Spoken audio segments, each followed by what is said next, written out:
কিছু, কিছু মানুষ আছে যাদেরকে আপনি থ্যাংকস বললে, ধন্যবাদ বললে সেটা অনেক বেশি ছোট হয়ে যাবে। তো যাই হোক, সেই সমস্ত মানুষকে আসলে ধন্যবাদ দিয়ে কখনোই ছোট করা সম্ভব না, আর কখনো সেটা করতেও চাচ্ছি না। এত, এত বাজার কার জন্য করেছি, এত, এত রান্নার আয়োজন কার জন্য করে নিয়েছি, পুরোটা ভিডিও জুড়ে থাকলে অবশ্যই আপনারা দেখতে পাবেন। আসসালামু আলাইকুম, কী অবস্থা, কেমন আছেন সবাই? আলহামদুলিল্লাহ, আমিও বেশ ভালো আছি। চলে এসেছি নতুন দিনের আরও একটা নতুন লাইফস্টাইল ভ্লগ ভিডিও নিয়ে। আশা করছি আমার আজকের ভিডিওটিও আপনাদের কাছে অনেক অনেক বেশি ভালো লাগবে। ভিডিও শুরুতেই আপনারা দেখতে পাচ্ছেন আমি এখানে অনেকগুলো বাজার করে নিয়েছি। বাজারগুলো আর কি গুছিয়ে রেখে দিচ্ছি। তো এত এত বাজার হঠাৎ করে কার জন্য করছি, সেটা যদি পুরোটা ভিডিও জুড়ে থাকেন তাহলে অবশ্যই দেখতে পাবেন। সত্যি কথা বলতে কি, যে কোনো জায়গা থেকে কাজ করে সফল হওয়াটা অতটা বেশিও সহজ না। অনেক অনেক বেশি শ্রম দিতে হয়, অনেক অনেক বেশি কষ্ট করতে হয়। তারপরেই কিন্তু এক একটা জায়গা থেকে কিছু না কিছু অ্যাচিভমেন্ট করা যায়। তো আমি এই প্ল্যাটফর্মে যখনই কাজ করতে এসেছি অনেকবার কিন্তু হতাশ হয়ে পড়েছি। অনেকবারই মনে হয়েছে যে না, আমি এইখানটাতে আসলে কাজ করতে পারবো না, এই প্ল্যাটফর্মটা আসলে আমার জন্য না। আমি অনেকবারই চেয়েছি এখান থেকে নিজেকে গুটিয়ে ফেলবো, কাজ করব না। অনেকেই 1000 সাবস্ক্রাইবার, 4000 ঘন্টা ওয়াচ টাইম হওয়ার পরে মনিটাইজেশন হওয়াটা সোনার হরিণের মতো মনে করা হয়। অ্যাডসেন্স লেটারটা হাতে পাওয়াটাকেও সোনার হরিণ মনে করে। তো এই জিনিসটা কিন্তু আমার হয়ে গিয়েছে আলহামদুলিল্লাহ। আমি মনিটাইজেশন অন হয়েছে, অ্যাডসেন্স লেটারটা হাতে পেয়েছি, আমার সোনার হরিণটা কিন্তু আমি হাতে পেয়েছি। আমি তারপরেও চেয়েছি আমি এইখানটাতে কাজ করব না। কিন্তু যখনই আমি চেয়েছি এইখানটাতে কাজ করব না, এখান থেকে আমি সরে যাব, ঠিক তখনই হচ্ছে আমার প্রিয় প্রিয় ভালোবাসার কিছু আপুরা আছেন যারা আমাকে সর্বদা উৎসাহ দিয়েছেন, আমার কাজের মোটিভেশনটাকে বাড়িয়ে দিয়েছেন, আমাকে বুঝিয়েছেন যে না, তুমি পারবে, তোমার দ্বারাই সম্ভব, তুমি কেন পারবে না, তোমার মধ্যে এত এত সুন্দর সুন্দর গুণ আছে, তুমি অবশ্যই চেষ্টা করলে অনেক দূর পর্যন্ত এগিয়ে যেতে পারবে। তো সেই রকম কিছু ভালোবাসার প্রিয় আপুরা আমার আছেন যাদের কথা আমি না বললে নিজের কাছে খুব বেশি অপরাধী মনে হবে সব সময়ের জন্য, আর নিজেকে খুব বেশি ছোট মনে হবে। কেননা আমি কখনোই না, কেউ আমার উপকার করলে সেটা আমি কখনো ভুলে যাই না, ভুলে যেতে আসলে পারি না, চেষ্টাও করি না কখনো ভুলে যাওয়ার জন্য। আমি সব সময় চেষ্টা করি যারা আমার জন্য এতটুকু করেছে তাদের কথা সব সময় মনে রাখার জন্য। আর এই জগৎটায় আসলে কাজ করলে নিজের গোসল, খাওয়া দাওয়া সব কিছুই কিন্তু ভুলে যেতে হয়। তো তারপরেও চেষ্টা করি তাদেরকে স্মরণ রাখার জন্য। সব সময় হয়তো বা সময় মতো তাদের কাছে যেতে পারি না, তাদের ভিডিওগুলো হয়তো বা কন্টিনিউ দেখতে পারি না, তারপরেও কিন্তু আমার প্রিয় ভালোবাসার আপুরা আমাকে কখনো ভুলে যায় না, আমাকে সব সময় কিন্তু মনে রাখে। আমি আমার 2টা চ্যানেল যেভাবে করে রান করছি, 2টা চ্যানেল নিয়ে আমি যেভাবে করে কাজ করছি, আবার আমার ফেসবুক পেজেও আমি কিন্তু রেগুলার কাজ করছি, অ্যাক্টিভ থাকছি। তো 4টা জায়গায় কিন্তু আমাকে অ্যাক্টিভ থাকতে হচ্ছে, 4টা জায়গাতেই আমি কাজ করছি আমার মতো করে। আসলে ওইভাবে করে সময়ও বের করতে পারছি না, আপনাদের সবার কাছে আমি যে যাব সেই সময়টা পাচ্ছি না। তারপরেও তার ভেতর থেকেও যখন যতটুকু পারছি সবাইকে একটু একটু করে সাপোর্ট দিয়ে যাচ্ছি। আর ওই যে বললাম না যে আমি যখনই কোনো কাজের মোটিভেশন হারিয়ে ফেলি, কাজ করতে ইচ্ছে করে না, করতে পারবো না, ঠিক তখনই কিন্তু আমার ভালোবাসার সব প্রিয় আপুরা আমাকে এত সুন্দরভাবে দিক নির্দেশনা দেন। আমি সেই দিক নির্দেশনা পেয়ে বা তাদের সেই কমেন্টগুলো পেয়ে বা পার্সোনালি তারা আমাকে যে যখন নক দেয়, নক দিয়ে কথাগুলো বলে, তখন কিন্তু আমি আবার এনার্জি ফিরে পাই কাজ করার জন্য। তো তেমনই একজন ভালোবাসার প্রিয় আপু হচ্ছে আমার মোসাম্মত লিপি আইডি থেকে শ্রদ্ধেয় প্রিয় লিপি আপু। লিপি আপু তো আমাকে সবসময় দেখা যায় একটা ভিডিও না দিলেই আমাকে সরাসরি নক দিবে, বলবে কি হয়েছে তোমার, তোমার ভিডিও দেখছি না কেন।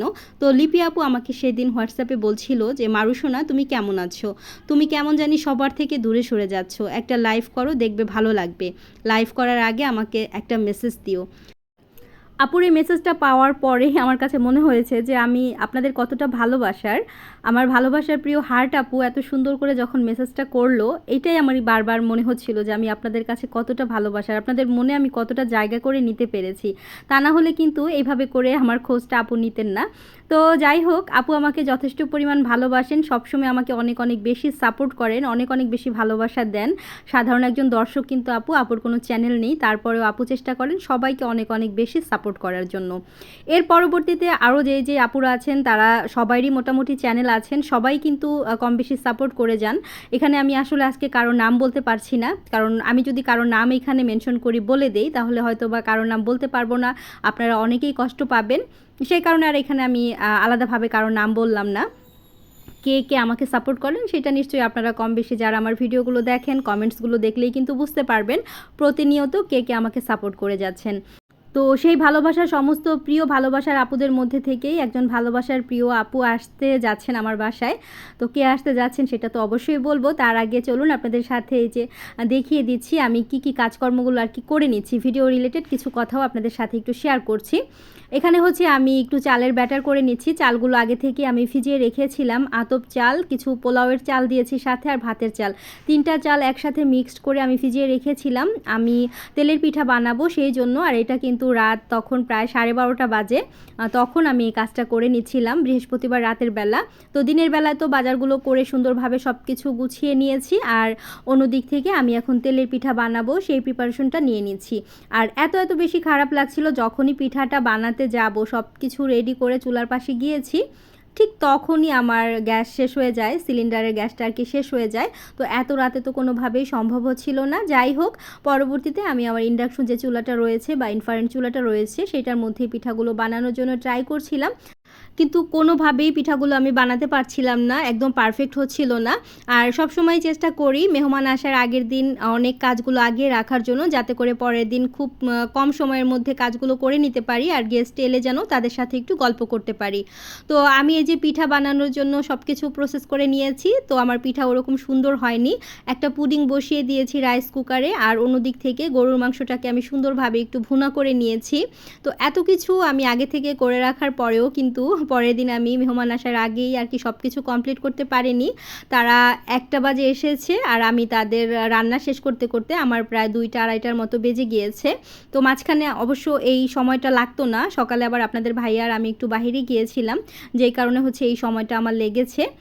তারপরেও আলহামদুলিল্লাহ আমি সব কিছু কিন্তু সুন্দরভাবেই কমপ্লিট করতে পেরেছিলাম। এটা আমার কাছে অনেক বড় একটা চ্যালেঞ্জের মতো ছিল যে আমি পারফেক্টলি সব কিছু সুন্দরভাবে করতে পারবো কি না। তো এইটা হচ্ছে পরের দিন সকালের কোনো ভিডিও ক্লিপস ধারণ করতে পারিনি। আপনাদের ভাইয়া হচ্ছে ঘর গোছানোর কাজে লেগে গিয়েছে, আর আমি অন্য দিক থেকে রান্নাবান্নাগুলো করে নিচ্ছি। আপনাদের সাথে কোনো রেসিপি আজকে আর শেয়ার করছি না। তো সেই দিন যে আপনাদের ভাইয়া গ্রাম থেকে মাছ নিয়ে এসেছিল, আমি এখানে কিছু মাছ ভেজে নিয়েছি, আর বেলে মাছটাও ভেজে নিয়েছি, সেটা আমি একটু ভুনা করব। আর মাছ ভেজে নিয়েছি যে সেটার উপরে দেওয়ার জন্য আমি এখানে পেঁয়াজ, কাঁচামরিচ আর ধনিয়া পাতা দেখতেই পাচ্ছেন সেটা একটু ভেজে নিয়েছি, মাছের উপর দিয়ে দিব। আর বেগুন ভেজে নিয়েছিলাম সেটার উপরে দিয়ে দেব। আর এখানে হচ্ছে আমি রোস্ট করে নিয়েছি চিকেন রোস্ট। আর চিকেন রোস্ট আমি সবসময় চেষ্টা করি ঘরোয়া মশলা দিয়ে করার জন্য, এতে করে কিন্তু এর টেস্ট অনেক গুণ বেড়ে যায়, আর এটা খেতে ভীষণ রকম মজার হয়ে থাকে। তো আমার চিকেন রোস্টও রান্না করা কমপ্লিট হয়ে গেছে, এখন শুধু জাস্ট পোলাও রান্না করে নেব, আর সেই সাথে কিছু ভর্তা করে নেব। তো আপনাদের সাথে এখন শেয়ার করছি আমার বাসায় আসলে কে আসছেন। আপনারা সবাই হয়তোবা কম বেশি আপুটাকে চিনেন, হানিমধু আইডি থেকে বিথি আপু।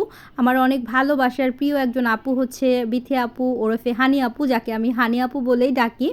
তো হানি আপু এসেছিলেন আমার বাসায়, আপনারা তো জানেন আমি হানি আপুর বাসায় গিয়েছিলাম, রোজার ঈদের সময় হানি আপুর বাসায় গিয়েছিলাম। তার পরবর্তীতে আপুকে অনেকবার বলেছিলাম আসার জন্য, কিন্তু আপু আর ভাইয়া যেহেতু তাদের ছোটোখাটো একটা বিজনেস আছে, সেটা সামলাতে হয় দুজনকে মিলেই, যে কারণে আসলে সময় করে উঠতেই পারছিল না। তো যাই হোক, অবশেষে আলহামদুলিল্লাহ তাদেরকে বলার পরে তারা কিন্তু সময় বের করে নিয়ে এত ব্যস্ততার মধ্যেও আমার বাসায় তারা আসার জন্য রাজি হয়েছে। তো আমি অনেক বেশি এক্সাইটেড ছিলাম, আমার কাছে অনেক বেশি ভালো লাগছিল।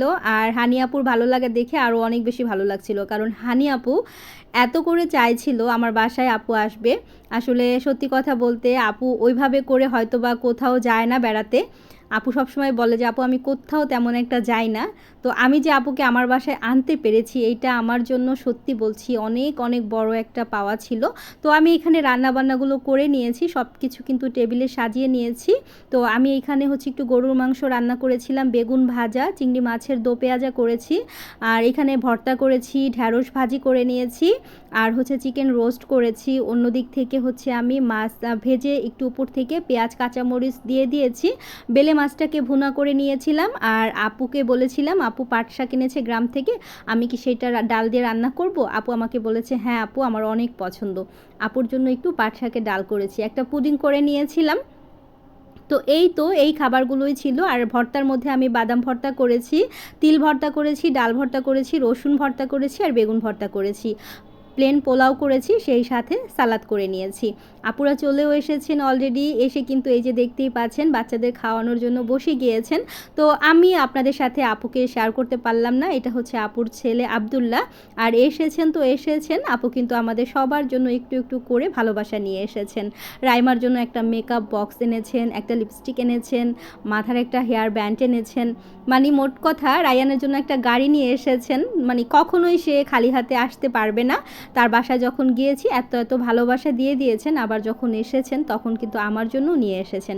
আর এখন যে ভিডিও ক্লিপসটা দেখতে পাচ্ছেন, এটা হচ্ছে আপু আমার আলনাটাকে সুন্দরভাবে গুছিয়ে নিয়েছেন। আর এই কাজটা যখন করছিলেন আপু, তখন হচ্ছে আমি কিচেনে কাজ করছিলাম, সেই সুযোগে বসে সুন্দরভাবে কিন্তু এই আলনাটাকে আর কি গুছিয়ে দিয়েছে। আর রাইমা বলছিল যে মা দেখো আন্টি কত সুন্দর করে তোমার আলনাটাকে গুছিয়ে দিয়েছে।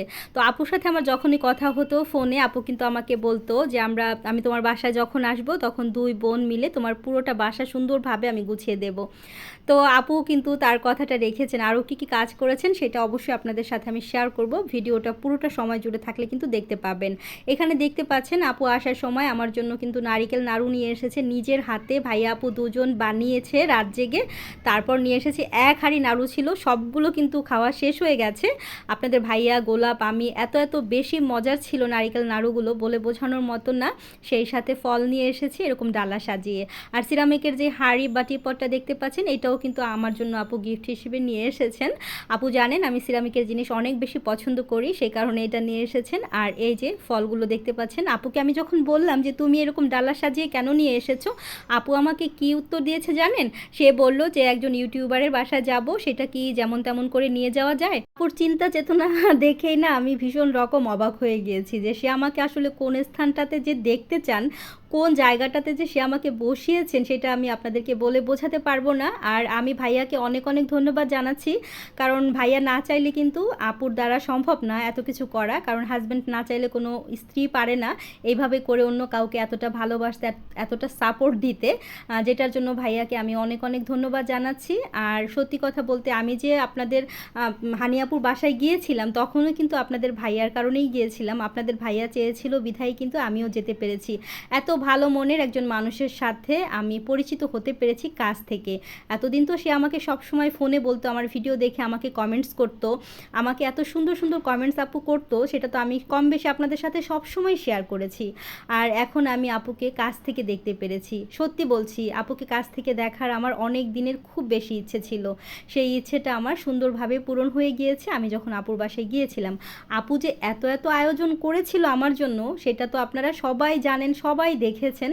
সেই তুলনায় আমি হয়তোবা কিছুই করতে পারিনি। তো আমরা কিন্তু দুপুরের খাওয়া দাওয়া কমপ্লিট করে নিয়েছি। এটা হচ্ছে আসরের পরে বা মাগরিবের আগে আগে একটু নাস্তার আয়োজন করছিলাম, তারা কিন্তু কেউ কিচ্ছু খাবে না। তো আমি একটু পুডিং আর কি দিয়েছিলাম খাওয়ার জন্য, তো একটু করে সবাই পুডিং আর কি খেয়ে নিচ্ছিল। আর এই দেখুন আপুটা কি কাণ্ড করেছে। আমি আপুকে এত করে নিষেধ করছিলাম, গরমের মধ্যে সে বোরখাটা পরে তারপর বোরখাটা বারবার ভিজে যাচ্ছিল, সে আমার কষ্ট হবে সেই জন্য সে নিজেই কিন্তু সেই কষ্টগুলো নিজেই করে নিচ্ছিল আর কি।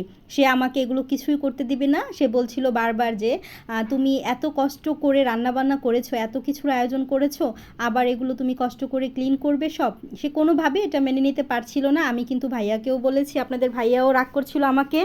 তখন ভাইয়া বলল যে ওর মাথায় যখন উঠেছে এটা ও করেই ছাড়বে, ও কিন্তু মানসিকভাবে শান্তি পাবে না বাসায় যাওয়ার পরে। তো আপনারাই বলুন তো, এই পাগলামিগুলো কি আসলে কেউ করে? নিজের আপন মানুষজন এলেও কিন্তু এই কাজটুকু ওই কোনোভাবে আর কি করে দিতে চায় না, করতে চায় না। সবচেয়ে বড় কথা হচ্ছে এরকম মন মানসিকতাই আছে বা কয়জনের। আর আমি আসলে আপুর তো রক্তের কেউ না, তাই না? তারপরেও দেখেন আপু আমাকে নিয়ে কতটা ভাবছে, আমার কষ্ট হবে সেটা ভেবে কিন্তু সে আমার সমস্ত থালাবাটিগুলো ক্লিন করে দিয়ে গিয়েছে আলহামদুলিল্লাহ। আমি সত্যি বলছি, আপনারা হয়তো অনেকে বলবেন যে কিভাবে করলো, আপনি কেন আপুকে করতে দিলেন এগুলো? আমি কোনোভাবেই চাইনি আপু এই কাজগুলো আসলে করুক। এটা কি কোনোভাবেই সম্ভব বলুন তো? একটা বাসায় কেউ বেড়াতে আসলে কি তাকে দিয়ে এগুলো মানে কোনোভাবেই তো মেনে নেওয়া সম্ভব না, আমিও চাইনি। কিন্তু আপু জোর করে বলছিল, আর আপু বারবার বলছিল যে আমার কাছে আসলেই ভালো লাগবে না তুমি এই কাজগুলো যদি আমি রেখে যাই এইভাবে করে, মানসিকভাবে আমি শান্তি পাবো না। তো যাই হোক, আপু যেহেতু ভালোবেসে করতে চেয়েছে, আমি বললাম তাহলে তোমার একটু ভিডিও শ্যুট করি, আমি কিন্তু সবার সাথে শেয়ার করব। তো যাই হোক, অনেক খারাপ লাগছিল, থাকতে পারলে হয়তো অনেক বেশি ভালো লাগতো। তো আসলে তারা তো অনেক বেশি ব্যস্ত থাকে, তাদের কিন্তু বাসায় গিয়েও কাজ করতে হবে, যে কারণে আর থাকতে পারলো না, তারা আর কি চলেই গেল। তো রাতের বেলায় আর কি কথা বলতে বলতে আমাদের কথাও শেষ হচ্ছিল না। যেতে যেতে কিন্তু 8:30 বা 8:45টার দিকে আপুরা আমাদের বাসা থেকে বের হয়েছে। তো প্লিজ আপনারা সবাই আমাদের জন্য দোয়া করবেন। আর এইখানে যে শেয়ার করছিলাম যে আপু ওদের জন্য কি কি নিয়ে এসেছে আর আমার জন্য কি নিয়ে এসেছে সেটাও তো নিশ্চয়ই আপনারা দেখেছেন। আমি সিরামিকের যে হাঁড়িটা দেখতে পাচ্ছেন, নাড়ু বানিয়ে নিয়ে এসেছে, তারপরে টি পটটা, সেই সাথে কিন্তু আপু কালোজিরা ভর্তাও নিয়ে এসেছিল অনেকগুলো করে। তো সেইটার ভিডিও শ্যুট করা হয়নি, আপনাদের সাথে আর শেয়ার করতে পারলাম না। তো সবাই আমার এবং আপুর পরিবারের জন্য অনেক অনেক বেশি দোয়া করবেন। আপুর সাথে যেন আমার এই ভালোবাসার মিষ্টি বন্ধনটা সবসময় অটুট থাকে। আমার কোনো বোন নেই, তাই আল্লাহ পাক রাব্বুল আলামিন হয়তোবা আমার জন্য এত সুন্দর একটা বোনের ব্যবস্থা করে দিয়েছেন, যাতে করে আমি আমার সুখ দুঃখের গল্পগুলো যার সাথে শেয়ার করতে পারি।